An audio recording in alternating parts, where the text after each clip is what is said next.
Bismillahirrahmanirrahim. Assalamualaikum warahmatullahi wabarakatuh. Alhamdulillahi rabbil alamin. Wassalatu wassalamu ala asyrafil anbiya'i wal mursalin. Sayyidina Maulana Muhammadin wa ala alihi wa sahbihi ajma'in. Subhanaka la ilma lana illa ma 'allamtana innaka antal alimul hakim. ولا حول ولا قوة إلا بالله العلي العظيم أما بعد. Hadirin jamaah Masjid Al-Falah yang dirahmati Allah Subhanahu wa taala. Puji dan syukur kita panjatkan pada Allah Subhanahu wa taala atas segala limpahan karunia dan nikmat yang diberikan kepada kita, sehingga di malam hari ini kita bertemu kembali dalam majelis yang mulia ini. Salawat dan salam semoga selalu disampaikan kepada junjungan panutan suri teladan kita Nabi Muhammad sallallahu alaihi wasallam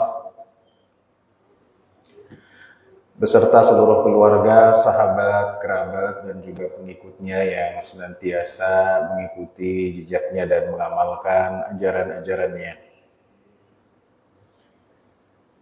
Hadirin rahmati Allah Subhanahu wa taala, di kesempatan yang lalu kita telah menjelaskan beberapa muamalah atau interaksi kita kepada sesama agar kita tetap menjaga persaudaraan dan persatuan. Dan di kesempatan yang lalu kita sudah menjelaskan tentang haramnya mencela nasab.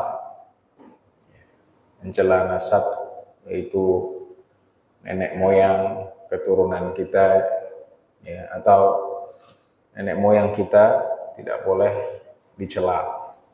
Sebagaimana dijelaskan dalam hadis Rasulullah sallallahu alaihi wasallam, bahwasanya Rasulullah sallallahu alaihi wasallam bersabda, dua hal yang ada pada manusia termasuk kekufuran. Jadi dua hal ini kata Rasulullah SAW adalah kekufuran. Bukan kata saya, kata Rasulullah SAW, yaitu mencela nasab dan meratapi orang yang sudah meninggal. Jadi mencela nasab tidak boleh, ya. Dan kemudian meratapi atau meratapi artinya berlebihan, ya, bersedih terhadap orang yang sudah meninggal, ya, nangis-nangis. Tapi nangis-nangisnya lebih kencang daripada musik, ya. Nangis-nangisnya lebih kencang daripada orang yang teriak. Itu dilarang Rasulullah SAW. Dalam hadis bahkan disebutkan bahwa kebiasaan orang jahiliyah kalau meratapi orang yang sudah meninggal itu, mereka menampar-nampar pipinya, ya, merobek-robek kantongnya, ya, dan kemudian berteriak dengan teriakan jahiliyah. Ya, jadi kalau kita melihat orang meninggal, kita boleh bersedih, tapi jangan sampai nampar-namparin pipi sendiri, ya, apalagi nampar-namparin mayitnya, ya. Namparin mayitnya nanti malah digebukin sama keluarganya, ya. Ya, dan juga merobek-robek baju, ya, merobek-robek kantong, ya, kantong baju, ya, minta uang, ya. Ya, ini dilarang oleh Rasulullah SAW. Kemudian selanjutnya adalah larangan untuk melakukan penipuan dan kecurangan.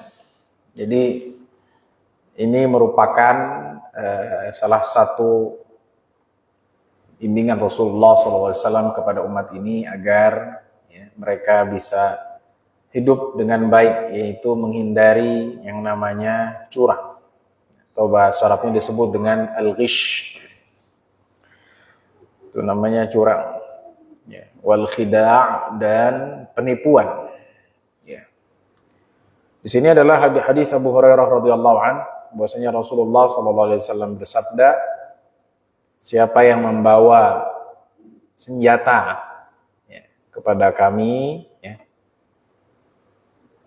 dan juga dia tidak termasuk dari umat kami, dan barang siapa yang curang kepada kami, dia juga tidak termasuk umat kami.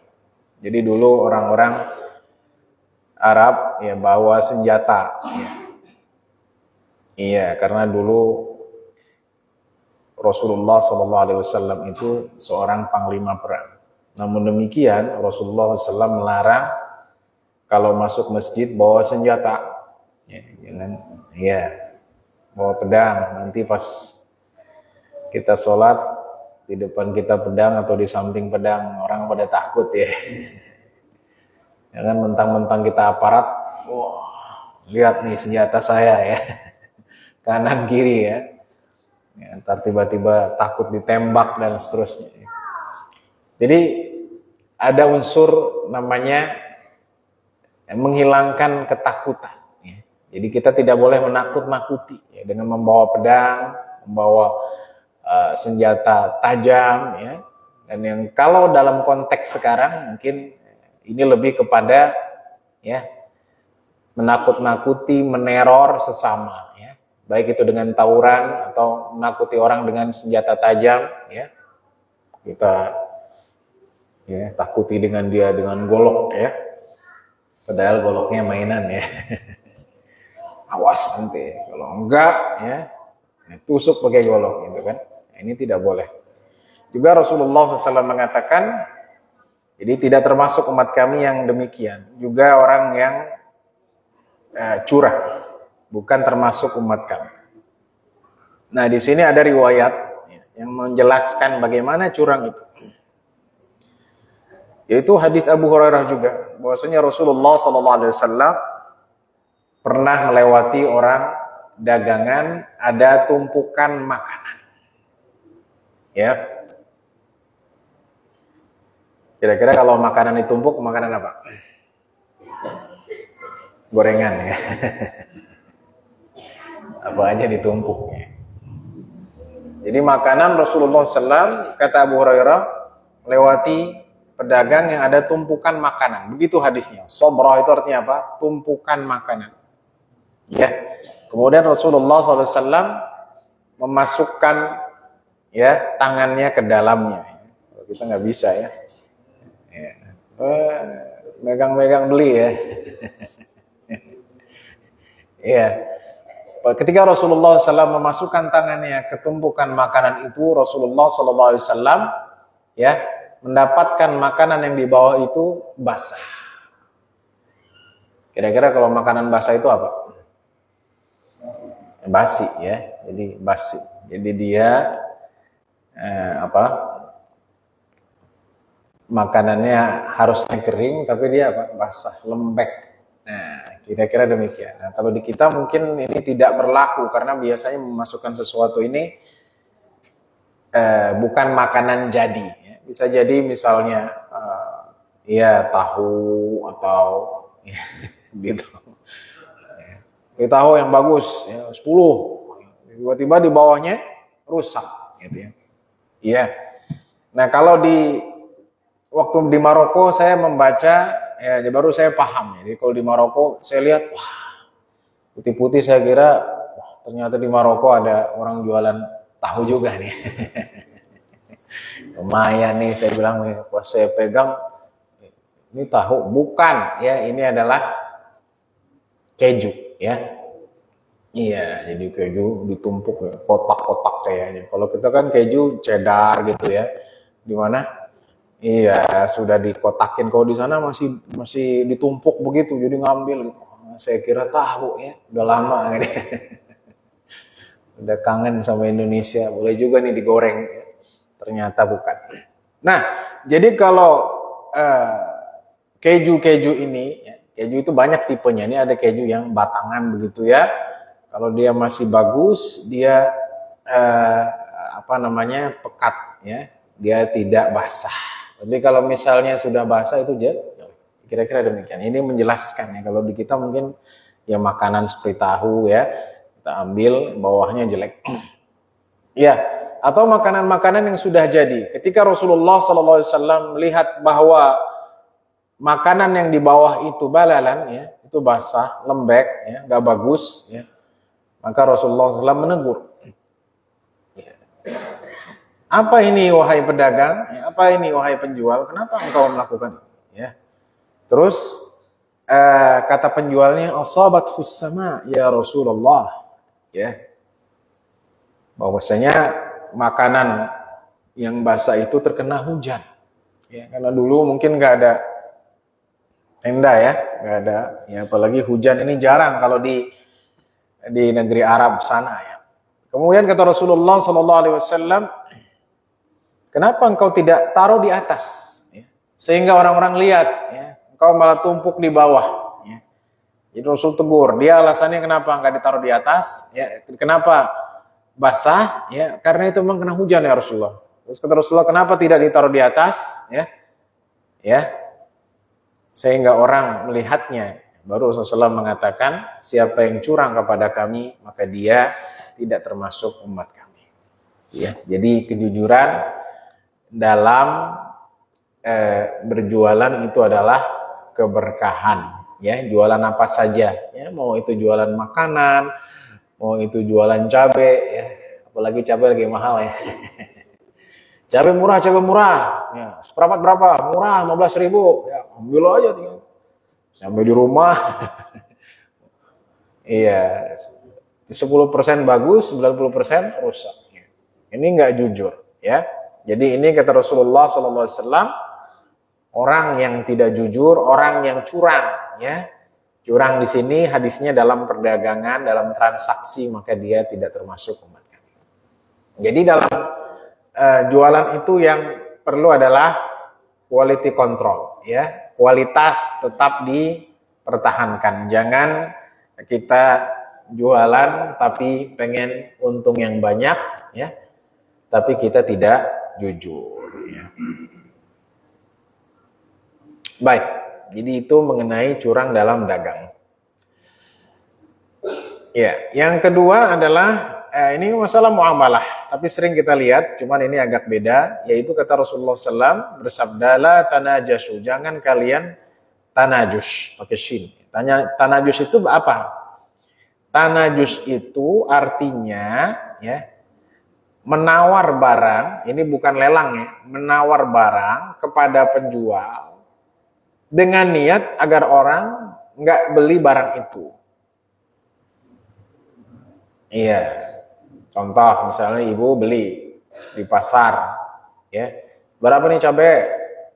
100.000. Tiba-tiba di belakang ada orang, ibu-ibu lain, bukan dari Al-Falah, ya. Saya beli 120, mahal banget, ya. Dia mau berani dengan harga yang mahal, akhirnya ibu-ibu saya nggak jadilah. Tapi dia nggak mau beli, cuman apa? Iya, cuma nawar doang, cuman menawarkan harga yang tinggi supaya orang nggak beli kepada penjual itu. Itu namanya tanajus, ya, beda dengan lelang, ya. Iya, jadi kalau lelang memang mencari harga yang tertinggi. Nah, ini enggak, dalam transaksi biasa kita masuk menyelinap, ya, kepada orang yang sedang mau membeli sesuatu, tiba-tiba kita bilang saya akan beli yang lebih mahal. Ya, 150, ya, akhirnya orang itu mundur, ya. Ternyata kata pedagang, ente nggak beli, enggak, ya. Cuman biar dia nggak beli barang ente, ya. Itu namanya apa? Tanajus.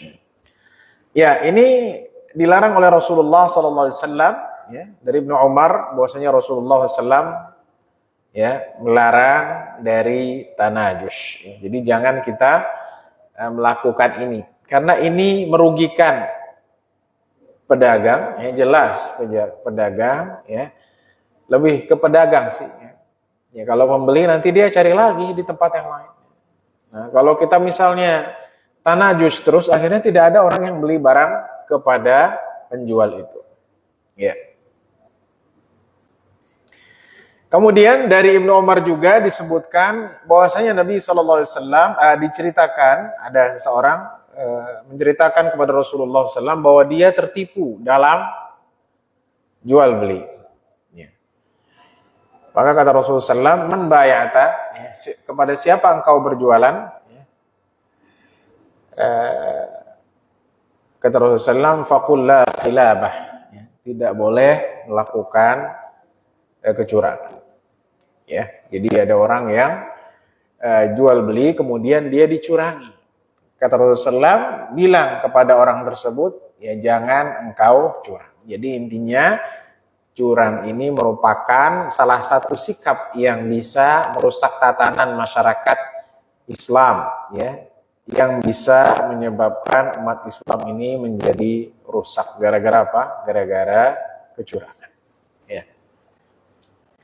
Bahkan Allah Subhanahu wa taala, ya, mengatakan bahwa orang-orang yang curang akan mendapatkan neraka wailul lil mutaffifin, ya. Itu orang-orang yang curang dalam timbangannya, ya. Beli kentang sekilo, ya, tapi timbangannya udah diberatin. Ada tuh, ya. Beli telur sekilo, tapi kok isinya dikit, pas ditimbang di rumah cuman 7 on. 3 on hilang. Nah, ya. Jadi ini ya ada. Ya. Bahkan saya pernah mengalaminya sendiri. Agak aneh ini. Beli telur sekilo tapi isinya biasanya kan sekilo itu kalau yang kecil-kecil 10, 11, ya, ini cuma 8. Ini saya agak ragu nih, pas ditimbang ternyata benar sekitar 7,5 on lah, jadi nggak sampai 8 on. Ya, jadi ini merupakan praktik-praktik yang tidak benar, ya, dan tercelah, yang menyebabkan kita dijauhi dari rahmat Allah Subhanahu wa taala. Juga hadis Abu Hurairah radhiyallahu an berkata, Rasulullah SAW mengatakan, nah ini Pak, ini tidak kalah penting.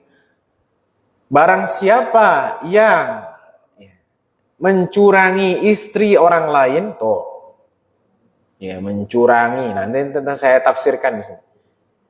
Iya, atau ya, hambanya, ya, hamba sahayanya dia tidak termasuk umat kami. Ya, jadi ada yang namanya takhbib. Takhbib itu artinya apa? Ya, takhbib itu ada seorang lelaki yang masuk, ya, menjadi orang ketiga. Ia merusak hubungan suami istri. Namanya mencurangi. Iya. Ya, jadi kata lelaki tetangga, suami ente payah. Iya, kenapa payah? Ya, kerjanya cuma begitu aja, ya. Lagi pula ente nggak bahagia kan sama dia. Kenapa, ya? Pulangnya malam, ya, perginya gelap-gelap. Ya udahlah, ya. Mendingan ente, ya, mendingan udah pisah aja, mendingan sama saya. Ini namanya apa nih? Kalau pelakor itu ibu, ya. Kalau laki-laki apa? Pelakor, apa namanya? Mengambil lelaki orang. Nah, ini pengambil istri orang. Ini yang disebutkan dalam hadis, ya. Namanya takhbib. Iya. Nah, kalau pelakor laki-laki kan. Kalau perempuan, kalau laki-lakinya apa? Pelakor berarti perempuan ngambil laki orang. Nah, kalau laki-laki ngambil istri orang namanya apa? Pengambil, singkatannya apa? Susah, ya. Ya, jadi ini yang dilarang Rasulullah SAW. Ada namanya takhbib. Jadi memang sengaja seorang lelaki yang ia merusak hubungan dia dengan istrinya. Iya. Jadi caranya dia membisikkan kepada istrinya bahwa suaminya begini, jelek-jelekin lah. Akhirnya ya istrinya, oh iya benar juga. Dan akhirnya dia memutuskan, baik dia cerai resmi atau dia kabur, ya, atau dia ya hilang begitu saja, ya. Baik dia jadi sama lelaki itu atau tidak. Ya, intinya dia pisah. Mau jadian sama lelaki itu atau tidak. Itu namanya tahbib. Ya, ini yang disebutkan Rasulullah SAW pakai kho ya, tahbib. Ya, namanya apa? Tahbib. Ya, ya, tahbib pakai kho, bukan pakai ha. Ya. Kalau tahbib itu artinya membuat orang cinta, tapi kalau tahbib itu membuat orang kesal, ya, yaitu suami, yaitu istri tidak suka lagi sama suaminya karena dia apa? Ya karena dia ya dibisikkan oleh lelaki lain. Iya. Nah, ini tidak kalah penting dengan pelakor. Ternyata juga ada pengambil istri orang. Ya. Ya, jadi ini memang hidup di zaman sekarang itu banyak godaannya ya, Bapak Ibu sekalian. Ya. Iya, jadi godaan tidak ada di kantor tapi ada di lingkungan. Bahkan dari tetangga sendiri gitu kan. Makanya tetangga itu sangat besar kehormatannya. Kata Rasulullah SAW ketika ditanyakan, dosa apa yang paling besar ya Rasulullah? Ya, kata Rasulullah SAW, engkau menyekutukan Allah padahal Allah menciptakan. Terus tanyakan, apa lagi ya Rasulullah? Ya, engkau membunuh anakmu karena takut engkau tidak makan. Tanya lagi, apa lagi ya Rasulullah? Ya, kata Rasulullah, engkau berzina dengan istri tetanggamu. Tuh, ya. Engkau berzina dengan istri tetanggamu. Loh, berarti berzina bukan nama istri tetangga boleh dong. Enggak boleh tetap. Cuman ya berzina dengan istri tetangga dosanya itu nomor 3 dalam hadis tersebut, ya. Karena yang pertama syirik, yang kedua membunuh anak sendiri, yang ketiga berzina dengan istri tetangga. Bukan berarti berzina dengan istri bukan tetangga boleh, bukan. Tapi dosanya tidak sebesar ya berzina dengan istri tetangga. Tuh. Saking besarnya sampai demikian, ya. Jadi ya jangan sampai ya seseorang merusak hubungan suami istri. Kadang ya yang merusak hubungan suami istri itu bukan suami dan istrinya, ya kan? Istri dan suami baik-baik aja tapi omongan dari orang lain, ya. Istrinya dengar gini, suaminya gini. Oh, ya juga ya. Suaminya dengar, istri kamu begini. Oh, ya juga deh. Ya udahlah kalau gitu kita pisah. Padahal di rumah enggak ada apa-apa, enggak pernah ada masalah. Tapi hanya gara-gara omongan orang lain. Dan itu terjadi di akhir zaman ini, ya. Para artis, para orang-orang terkenal kan begitu kan? Cerai di rumahnya nggak ada masalah, tapi gara-gara omongan orang lain sehingga ya pisah. Baik. Jadi ini yang perlu kita pahami tentang curang. Jadi itu maksudnya kepada kecurangan. Mencurangi ya, tetangga sendiri mencurangi ya istri orang lain ya dengan niat memisahkannya, baik dia kemudian pisah ya tanpa menikah dengannya atau menikah dengan lelaki tersebut. Dan itu kata Rasulullah SAW bukan dari golongan umat kami. Selanjutnya adalah bab tentang keharaman al-ghadru ya. Al-ghadru itu artinya khianat. Al-ghadru ya. Pakai ghain. Iya. Ada beberapa istilah nih tadi ya.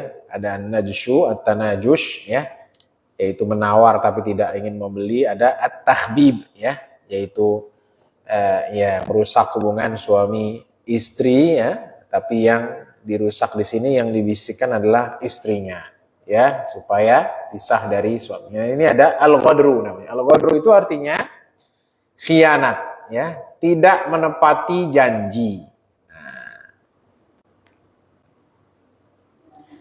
Ya, khianat. Kata Allah Subhanahu wa taala, ya ayyuhalladzina amanu aufu bil uqud. Wahai orang yang beriman, tepatilah akad ya. Wa aufu bil ahdi innal ahda kana mas'ula. Tepatilah janji, sesungguhnya janji itu akan ditanyakan di hari akhir. Nah, ini hadisnya populer ya. Hadis Abdullah bin Amr al-As, bahwasanya Rasulullah SAW bersabda, 4 sifat. Kalau seseorang memiliki 4 sifat ini, maka dia munafik tulen. Munafik apa? Tulen khalisan ya. Munafik tulen. Iya. Harus ada 4-4-nya. Kalau kurang satu berarti dia nggak tulen munafik. Ya. Ya, barang siapa yang ada satu saja dari sifat ini, dia memiliki sifat munafik. Walaupun dia bukan munafik tulen. Ada 4 ya. Pertama, ya, maka dia memiliki sifat dari sifat munafik sampai dia meninggalkannya. Ya, jadi harus ada 4-4-nya. Kalau kurang satu dia berarti bukan tulen. Ada sifat kemunafikan, tapi dia bukan munafik tulen.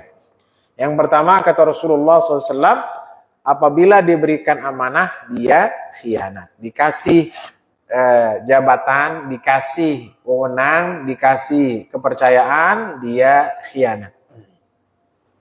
Itu ya. Yang kedua, apabila berbicara dusta. Ya, apabila berbicara dusta.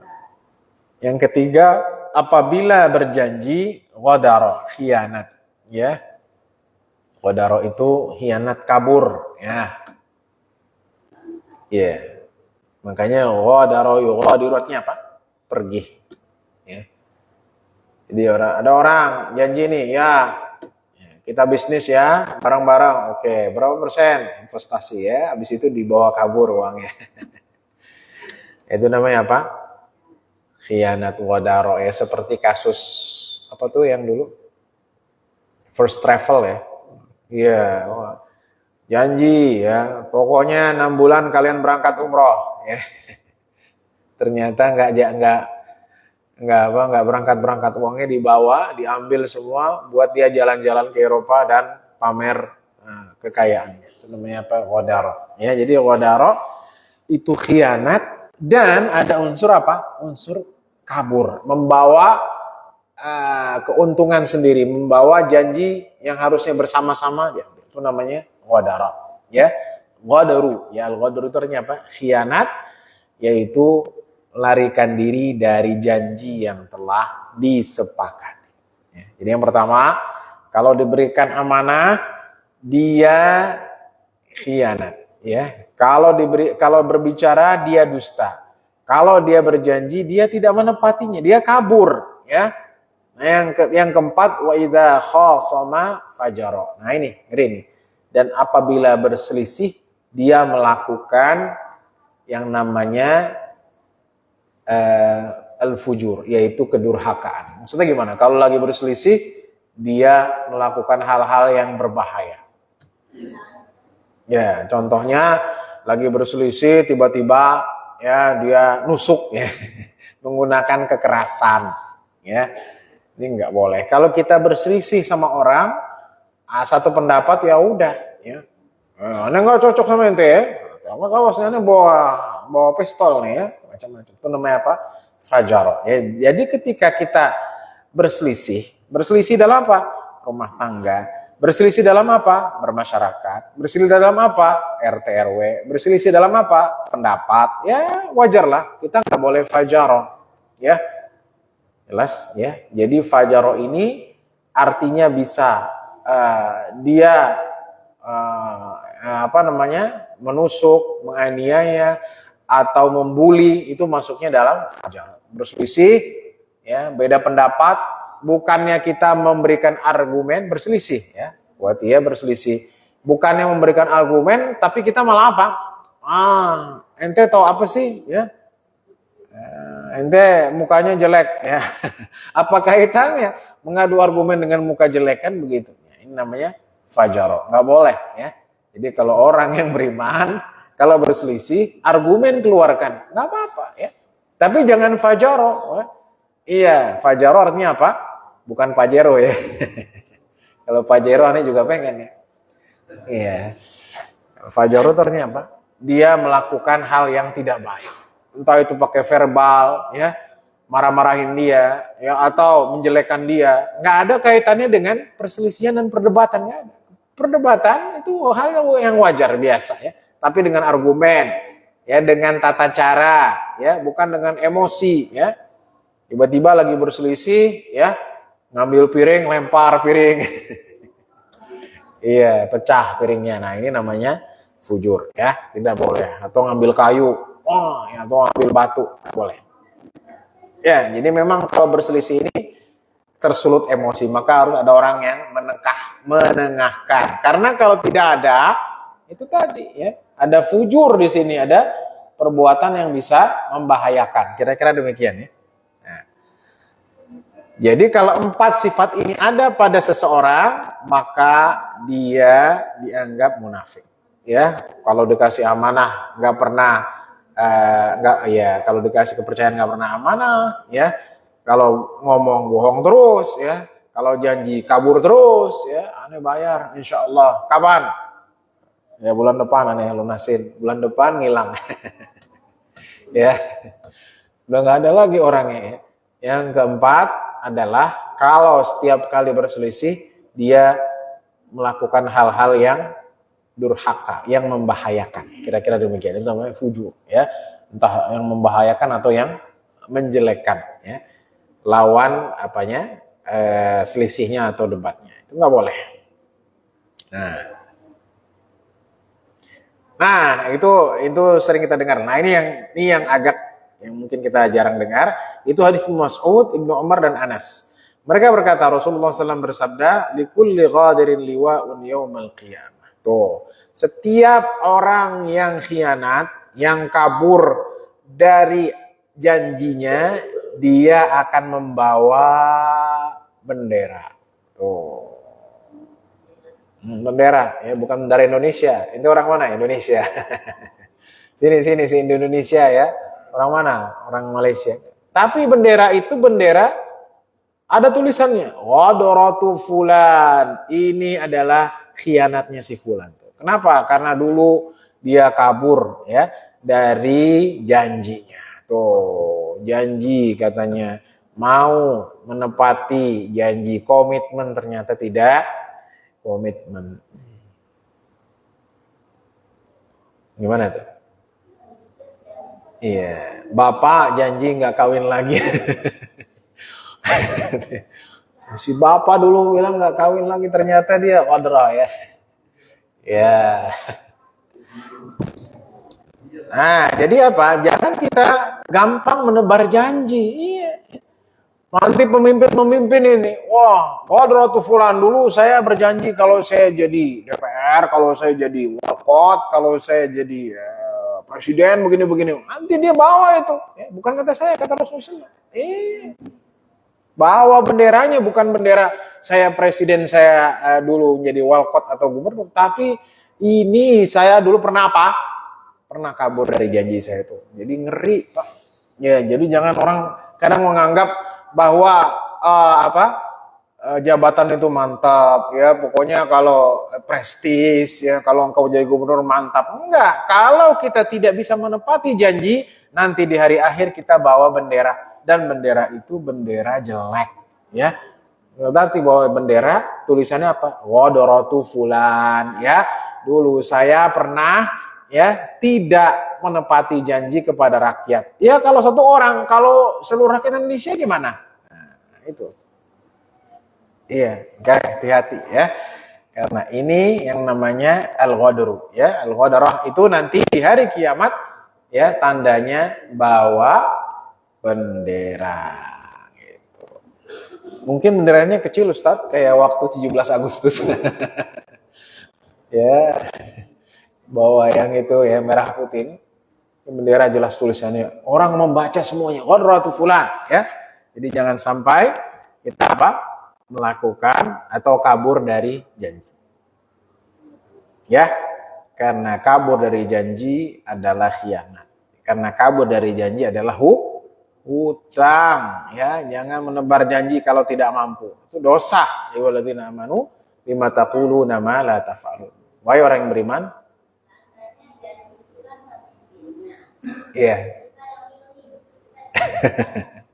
Kita memilih karena kita husnuzon, ya. Ya, berbaik sangka mungkin dia akan menepati janjinya. Jadi bukan salah kita, ya. Ya, yang salah yang memimpinnya. Jadi kita nggak salah karena kita husnuzon kepada dia, gitu kan. Insya Allah si fulan nanti kalau jadi pejabat ya, para jomblo-jomblo di Depok semua akan dikawinkan secara gratis ya. Ternyata cuman ngomong doang ya. Misalnya, UMR dinaikkan semua 100%, misalnya. Yang dari 2 juta 4 juta, ya. Nanti rumah, ya, yang belum punya rumah, cicilan, ya, hanya bayar 50.000 per bulan misalnya. Tapi ternyata tidak, ya, itu nanti akan dipertanggungjawabkan. Jadi ya, Bu Guru ya, jadi apa? Jadi kalau kita memilih itu karena ikhtiar kita, bukan karena kita telah tahu, tidak, karena kita kan nggak tahu, ya. Tapi karena kita husnudzon.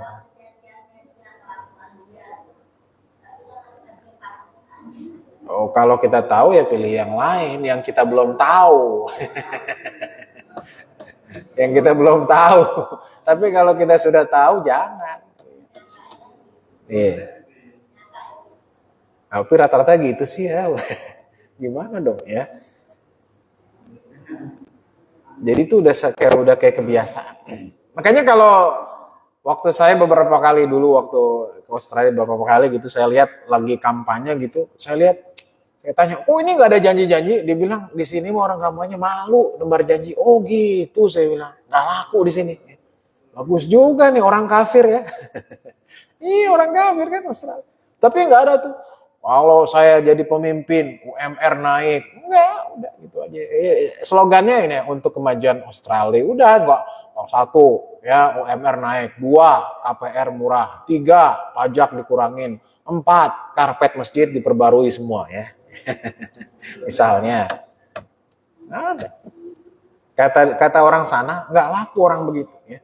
Karena kalau di sana, kalau di negeri barat, di Australia ketika itu, kalau dia tidak bisa menepati janji, dia otomatis mundur diri, malu ya.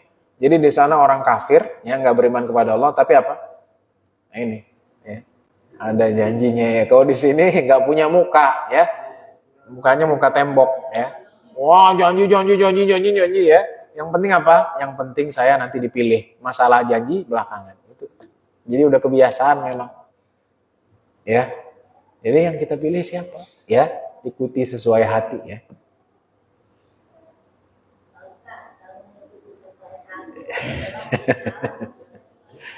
Pilih kan ada beberapa calon ya. Ada beberapa calon. Pilih yang paling apa? Semuanya yang paling sedikit madarat atau kerusakannya ya. Kalau tiga-tiganya rusak masa sih nggak ada yang lebih sedikit. Ya, daripada nggak dipilih sama sekali, pilih yang sedikit kerusakannya, gitu, ya. Jangan ditinggalkan, ya. Kalau semuanya rusak parah gimana? Nah, yang paling sedikit ya rusak dan madaratnya. Nah, ini sama ya. Setiap orang yang kabur dari janjinya, yang khianat, ya. Nih yang lebih apa nih? Yang lebih menghinakan ya. Setiap orang tadi yang wadir, yang wadaro, yang khianat, yang kabur dari janjinya, dia akan ditempelkan inda istihi. Tuh, ya. Di pantatnya, mohon maaf, di duburnya. Jadi benderanya di duburnya. Bukan megang pakai tangan, bukan di duburnya. Benderanya tuh nempel. Wah, tulisannya apa? Ya yurfa'u lahu biqadri qadri ya. Jadi nempel dengan duburnya. Tingginya tergantung sejauh mana dia kabur dari janjinya. Semakin tinggi itu benderanya, semakin menunjukkan dia apa? Wadrah, semakin dia kabur dari janjinya itu. Alhamdulillah min dzalik ya. Iya.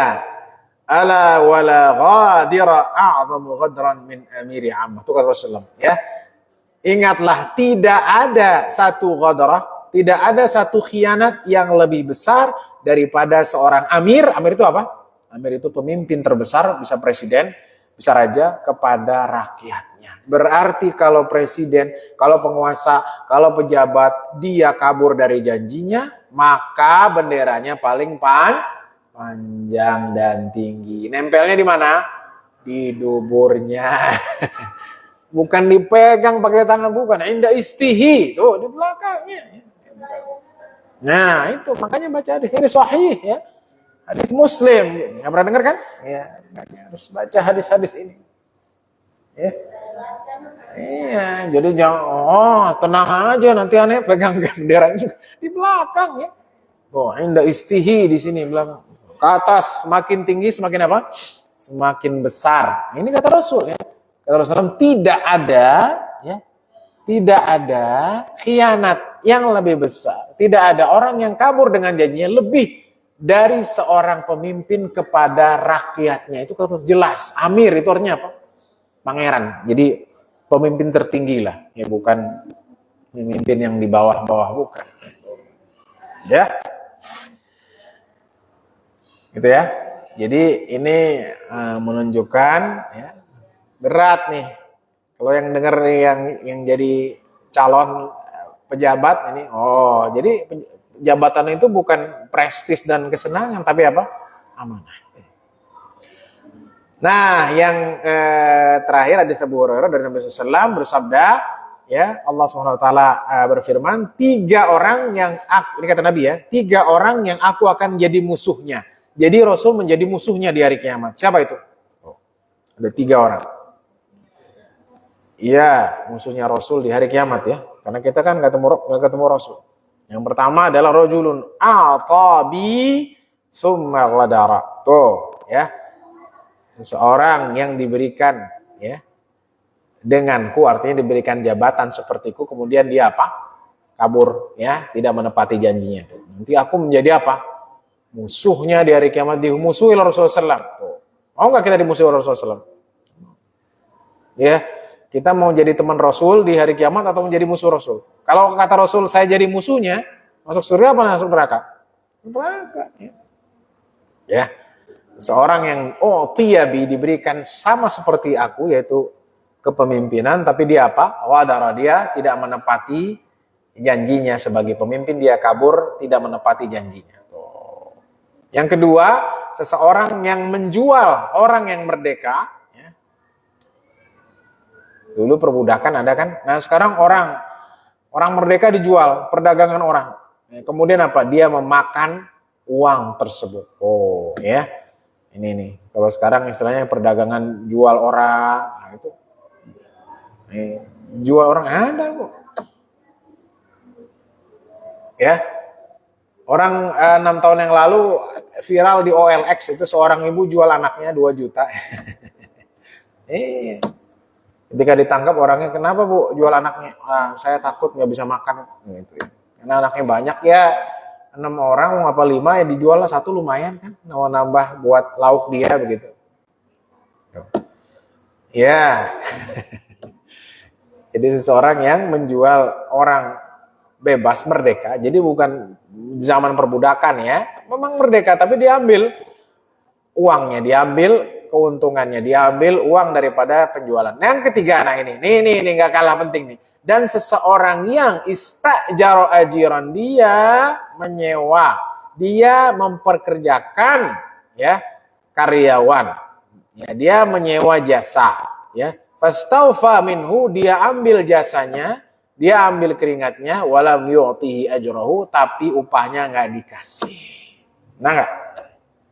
Nah, ya ente nukang di sini ya, oke, kan ente kerabat aneh, iyalah, pokoknya gampang, atur aja lah, ya udah, rumahnya direnovasi di akhir-akhir, cuman dikasih, nih, ane kasih apa nih?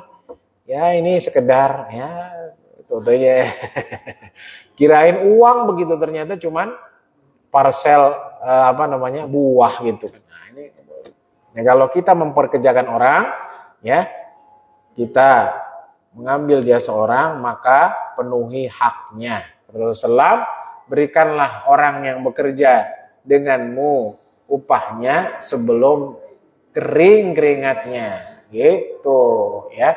Jadi kalau bisa sebelum tanggal 1 kasih gajinya, jangan udah tanggal 15 mana gaji aneh. Kan keringet ente belum kering. Si basah nih ya. Nanti tunggu kering ya. Baik, demikian Ibu-ibu sekalian dan Bapak sekalian yang dirahmati Allah Subhanahu wa taala, semoga kita bisa memahaminya. Ya. Masih ada 3 menit lagi, ada pertanyaan. Jadi Intinya adalah bahwa dalam kehidupan ini kita harus bisa berinteraksi dengan baik ya. Ada saya ringkas tadi beberapa hal yang kita baca tadi. Yang pertama adalah an-najshu pakai shin bukan sin ya. Kalau sin najis, kalau shin itu artinya kita curang ya, dalam arti menawar barang tapi kita nggak pengen beli, supaya orang nggak beli dari pedagang itu. Ya, yang kedua adalah tahbib ya, tahbib pakai kho ya, itu artinya merusak hubungan istri dengan suami. Istri orang kita rusak, kita bisikin ya bahwa dia begini suami kamu begini, untuk memisahkan hubungan dia dengan suaminya ya.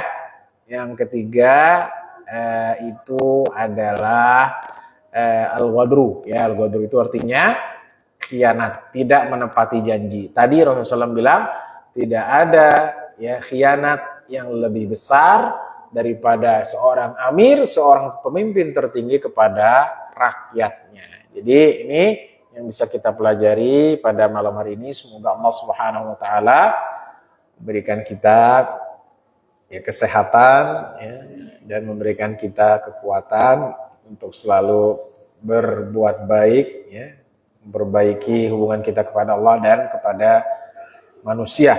Semoga Allah melindungi kita semua dari keburukan, dan saudara-saudara kita di Palestina segera Allah selamatkan dari kejahatan orang-orang Yahudi. Amin ya rabbal alamin. Kita tutup dengan kafaratul majlis. Subhanakallahumma bihamdika asyhadu an la ilaha illa anta astaghfiruka wa atubu ilaik. Wassalamualaikum warahmatullahi wabarakatuh.